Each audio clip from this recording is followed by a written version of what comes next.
fuck your mother in front of the governor and not go to jail. What's the goal of overall? And yeah, for me as an attorney, I get this is this is something like that. And I assume you don't go off and tell these conversations to anybody. No. Because this is No, absolutely. So, no. However, other people can make things happen that you don't need to know about. We talk about lots of things that we don't talk about. You know what? We've been busting people in to deep fucking asshole for 50 years, and we're not gonna stop now. This is part 2 of our undercover investigation into the dark, backroom dealings of the Hillary Clinton campaign. Part 1 blew up on social media, with many Americans wondering why the mainstream media wasn't covering the story. In fact, Project Veritas Action had television exclusives lined up around the country. Those television stations spiked the story at the last minute. Our sources tell us the reason they did so was fear of retaliation and retribution from a future Hillary Clinton administration. Truth is dangerous, especially when it challenges those in power. In this video, Democratic operatives tell us how to successfully commit voter fraud on a massive scale. A lot of free union guys, they'll do whatever you want. Yeah. They're rock and roll. So I'm basically Deputy Rapid Response Director for the DNC for all things Trump on the ground. Nobody's really supposed to know about me. No, I'm saying, we have mentally ill people that we pay to do shit.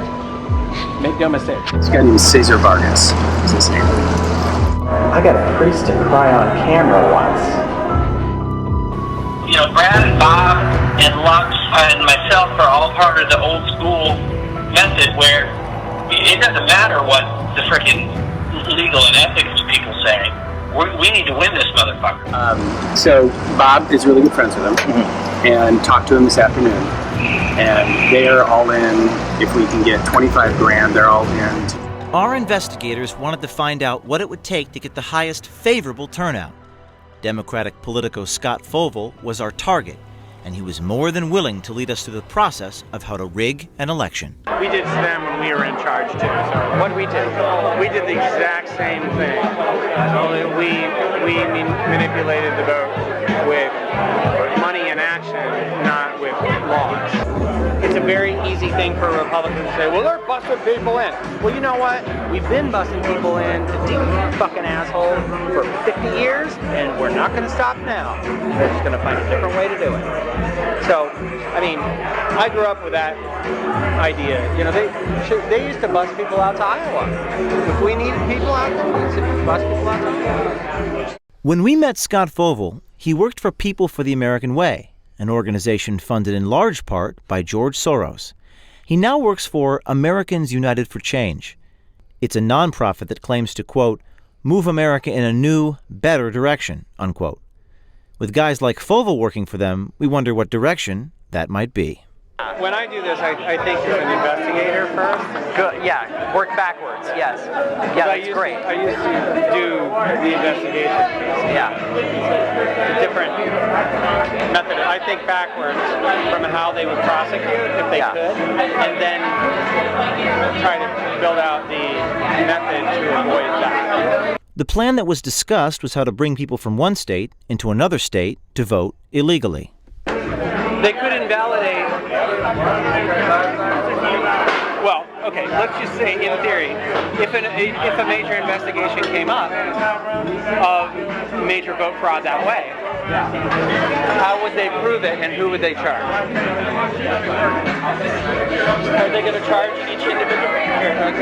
Oh, sorry. Are they going to charge each individual with voter fraud? See, that's Or are they going to go after the facilitator for conspiracy, which they could prove?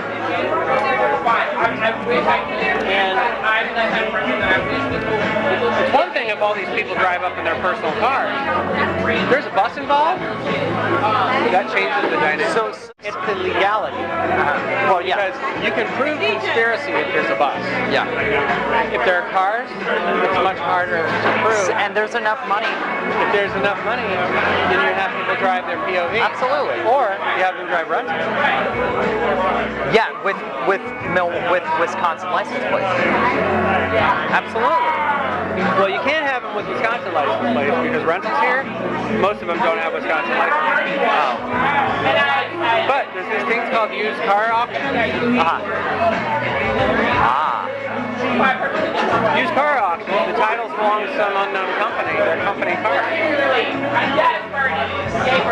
And you know, these are multiple employers. These are not all one employer. Use shell companies. Yeah.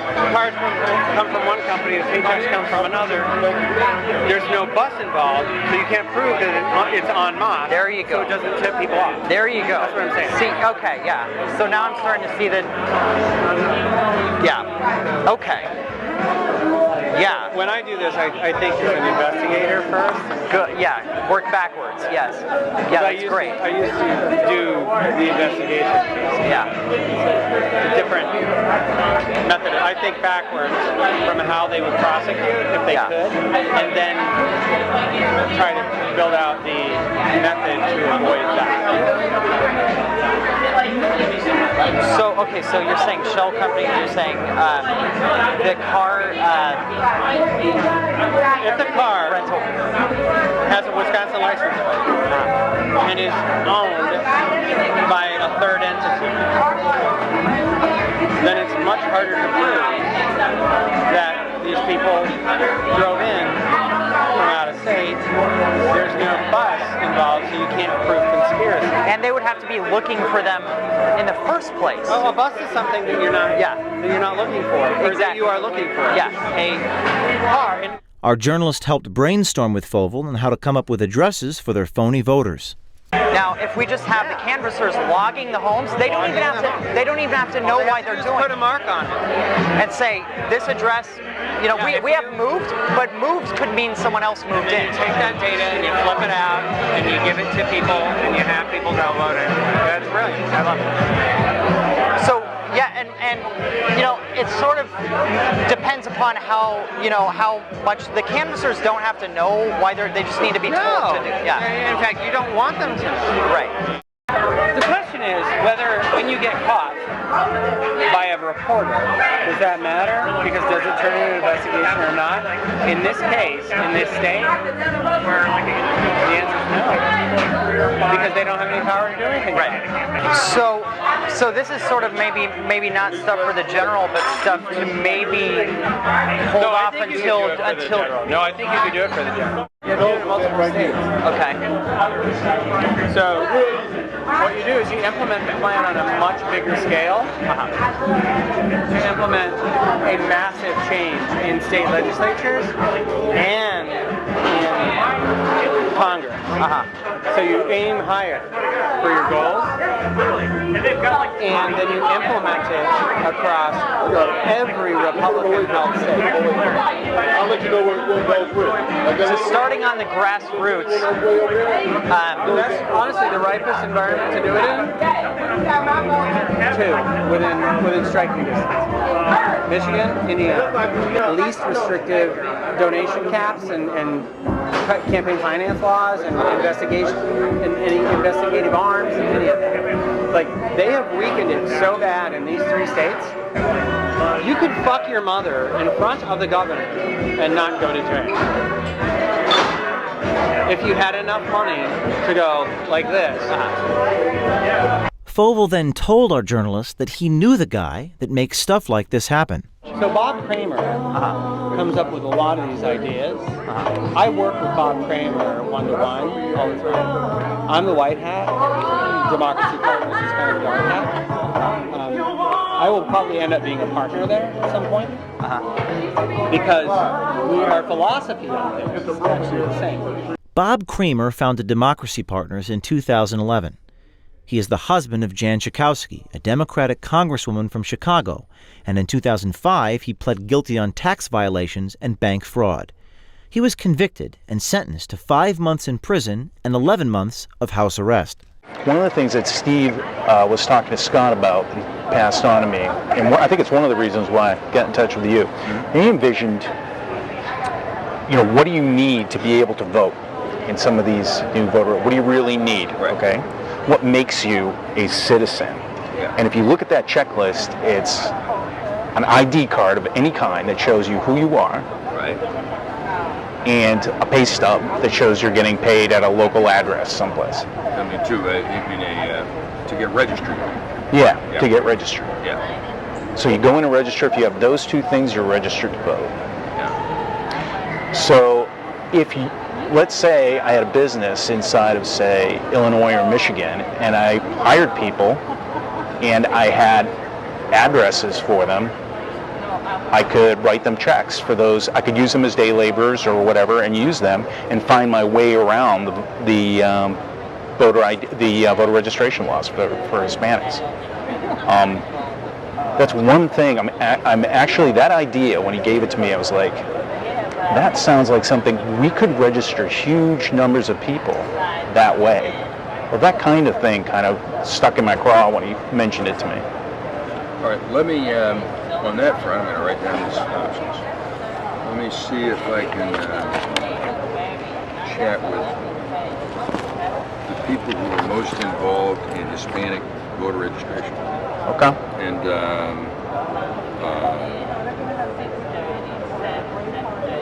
And see what their thoughts are. I mean, there are a couple of different organizations that's their big trick. Okay, yeah, if you know folks that you can put me in touch with, what if I, We'll help you do this. I mean, this is very important, this stuff. Turnout is huge. Because Bob Kramer is diabolical, and I love him for it. Yeah. I've learned so much from that man over the last 20 years, I can't even tell you. And he calls me to be his firefighter a lot of the time. Yeah. Because there are people who, in our movement, who will not do what it takes to get shit done.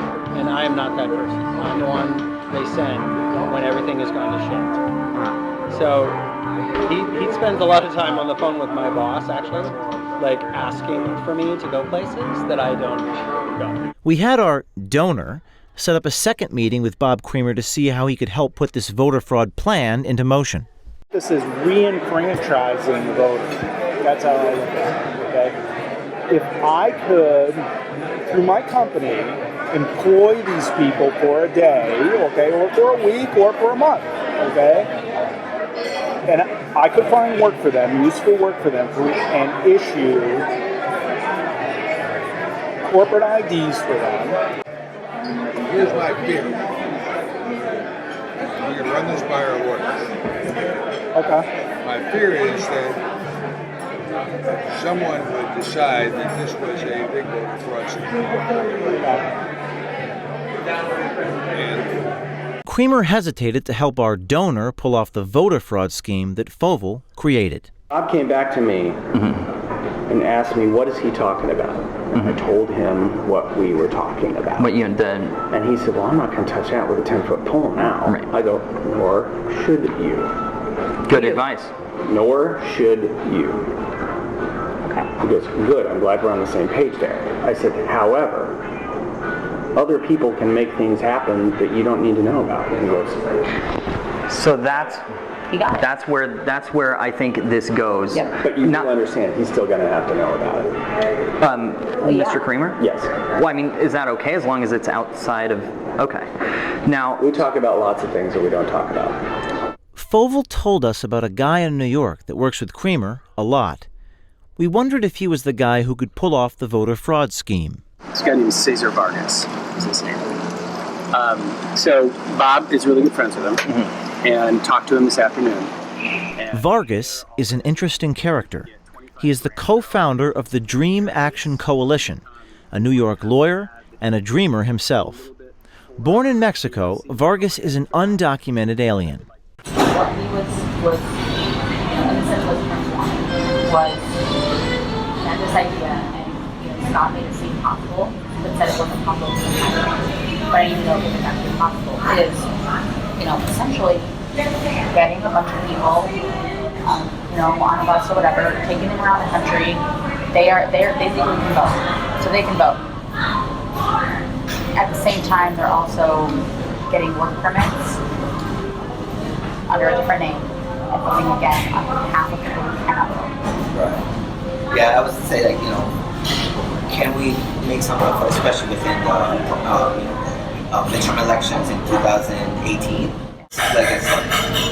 This is not going to happen, right? I know that. It's not gonna happen. So I think it's not about, for us, let's see who the next president is. If it's Donald Trump, it even makes more sense. The issue would be even more incredible and much more opportunity for us to jump into this. Right. If the Secretary Clinton and the voting ID laws are loosened and we have much more opportunity for people to vote, and we have immigration reform, it's not going to be as significant, right? If we cross the bridge, can I count on you possibly help us do that? Yeah, no, absolutely. Count me in. You don't go off and tell these conversations to anybody. No. Because this is No, absolutely. As an activist, do we want to do this? Do we want to take a chance? Let's talk about it. We have to do a better job of making our people do what they're supposed to do. Not asking them, making them, not expecting them and taking them for granted, but beating the shit out of them and making them do it. Like voters. Yeah. America, our series of videos from this investigation will continue up until the election. People ask me, James, what can I do? Here's what you can do. Send this video to every single person you know. Demand the mainstream media play these tapes. Email the journalists. Tweet at the journalists. And remember, the truth is dangerous, especially when it challenges those in power.